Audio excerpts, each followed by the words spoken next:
Hi, നിങ്ങളൊരു bike വാങ്ങുന്നു. ഒരു ദിവസം ചെറിയൊരു അപകടം സംഭവിക്കുന്നു. റിപ്പയർ ചെയ്യാൻ 25,000 രൂപ വേണം. അല്ലെങ്കിൽ ഒരു ആരോഗ്യ പ്രശ്നം കാരണം ആശുപത്രിയിൽ പ്രവേശിക്കപ്പെടുന്നു. ബിൽ 2 ലക്ഷം ആവും. ഇത്തരം സാഹചര്യങ്ങളിൽ നമ്മെ സാമ്പത്തികമായി സംരക്ഷിക്കാൻ സഹായിക്കുന്ന ഒന്നാണ് ഇൻഷുറൻസ്. പക്ഷേ ഇൻഷുറൻസ് യഥാർത്ഥത്തിൽ എന്താണ്? എന്തിനാണ് ആളുകൾ ഇൻഷുറൻസ് ചെയ്യുന്നത്? ഇന്ന് അതാണ് നമ്മൾ നോക്കാൻ പോകുന്നത്. Welcome to world scope Malayalam. History, technology, mystery, finance, interesting facts എന്നിവ മലയാളത്തിൽ അറിയാൻ സബ്സ്ക്രൈബ് ചെയ്യുക. ഇനി വിഷയത്തിലേക്ക് കടക്കാം. ലളിതമായി പറഞ്ഞാൽ, ഭാവിയിൽ ഉണ്ടാകാൻ സാധ്യതയുള്ള വലിയ സാമ്പത്തിക നഷ്ടങ്ങളിൽ നിന്ന് നമ്മെ സംരക്ഷിക്കുന്ന ഒരു സംവിധാനമാണ് ഇൻഷുറൻസ്. നമ്മൾ ഒരു ചെറിയ തുക ഇൻഷുറൻസ് കമ്പനിക്ക് നൽകുന്നു. ഇതിനെയാണ് പ്രീമിയം എന്ന് വിളിക്കുന്നത്. പകരമായി ഭാവിയിൽ ഒരു അപകടമോ നഷ്ടമോ സംഭവിച്ചാൽ ഇൻഷുറൻസ് കമ്പനി നിബന്ധനകൾക്ക് വിധേയമായി സാമ്പത്തിക സഹായം നൽകും. ജീവിതത്തിൽ പല കാര്യങ്ങളും മുൻകൂട്ടി പ്രവചിക്കാൻ കഴിയില്ല.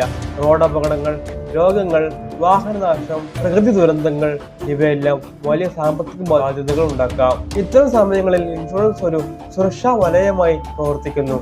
അതായത് അപകടം തടയാൻ ഇൻഷുറൻസിന് കഴിയില്ല, പക്ഷേ അതിന്റെ സാമ്പത്തിക ആഘാതം കുറയ്ക്കാൻ കഴിയും. ഒരു ലളിതമായ ഉദാഹരണം നോക്കുകയാണെങ്കിൽ, ഒരു ബൈക്കിന് ഇൻഷുറൻസ് എടുത്തതായി കരുതാം. നിങ്ങൾ വർഷം 2,000 പ്രീമിയം അടയ്ക്കുന്നു. ഒരു ദിവസം അപകടത്തിൽ ബൈക്കിന് 20,000 രൂപയുടെ നാശനഷ്ടം സംഭവിക്കുന്നു. ഇൻഷുറൻസ് ഇല്ലെങ്കിൽ ഈ തുക മുഴുവൻ നിങ്ങളുടെ പോക്കറ്റിൽ നിന്ന് ചെലവാക്കണം. പക്ഷേ ഇൻഷുറൻസ് ഉണ്ടെങ്കിലോ, നിബന്ധനകൾക്ക് അനുസരിച്ച് കമ്പനി ആ തുകയുടെ വലിയൊരു ഭാഗം നൽകും. ഇതാണ് ഇൻഷുറൻസിന്റെ അടിസ്ഥാന ആശയം. ഇൻഷുറൻസ് പലതരത്തിലുണ്ട്. വെഹിക്കിൾ ഇൻഷുറൻസ്, വാഹനങ്ങൾക്ക് സംഭവിക്കുന്ന നാശനഷ്ടങ്ങളിൽ നിന്ന് സംരക്ഷണം. ഹെൽത്ത് ഇൻഷുറൻസ് ആണെങ്കിലോ ആശുപത്രി ചെലവുകൾക്കും ചികിത്സാ ചെലവുകൾക്കും സഹായം. ഇനി അതല്ല, ലൈഫ് ഇൻഷുറൻസ് നോക്കുകയാണെങ്കിൽ കുടുംബത്തിന്റെ സാമ്പത്തിക സുരക്ഷയ്ക്കായി എടുക്കുന്നതാണ് ലൈഫ് ഇൻഷുറൻസ്. പ്രോപ്പർട്ടി ഇൻഷുറൻസ്, വീട് അല്ലെങ്കിൽ സ്വത്തിലുണ്ടാക്കുന്ന നാശനഷ്ടങ്ങളിൽ നിന്ന് സംരക്ഷിക്കാൻ ഉപയോഗിക്കുന്നതാണ് പ്രോപ്പർട്ടി ഇൻഷുറൻസ്. ഓരോ ഇൻഷുറൻസിനും ഓരോ ലക്ഷ്യങ്ങളാണ്. ഇതിൽ നിന്ന് ഇൻഷുറൻസ് കമ്പനി എങ്ങനെ ലാഭം നേടുന്നു? പലർക്കും ഈ ഒരു സംശയമുണ്ട്. ഇൻഷുറൻസ് കമ്പനി എല്ലാവർക്കും പണം കൊടുക്കുന്നുണ്ടെങ്കിൽ അവർക്ക് ലാഭം എങ്ങനെ ലഭിക്കുന്നു? ഉത്തരം വളരെ ലളിതമാണ്. ലക്ഷക്കണക്കിന് ആളുകൾ പ്രീമിയം അടയ്ക്കുന്നു, എന്നാൽ എല്ലാവർക്കും ഒരേ സമയം ഭയം വരില്ല. കൂടാതെ കമ്പനികൾക്ക് ലഭിക്കുന്ന തുക വിവിധ മേഖലകളിൽ നിക്ഷേപിക്കുകയും ചെയ്യുന്നു. അങ്ങനെയാണ് ഇൻഷുറൻസ് കമ്പനികൾ ലാഭത്തോടെ പ്രവർത്തിക്കുന്നത്. ഇൻഷുറൻസ് എടുക്കുന്നതിന് മുമ്പ് പോളിസിയുടെ നിബന്ധനകൾ വായിക്കുക.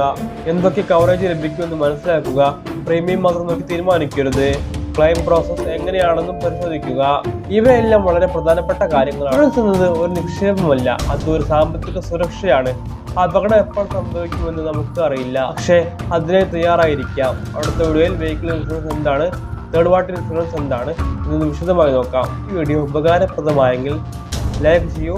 കൂടുതൽ ഇൻഫോർമേറ്റീവ് വീഡിയോകൾക്കായി വേൾഡ് സ്കോപ്പ് മലയാളം സബ്സ്ക്രൈബ് ചെയ്യൂ. ബൈ.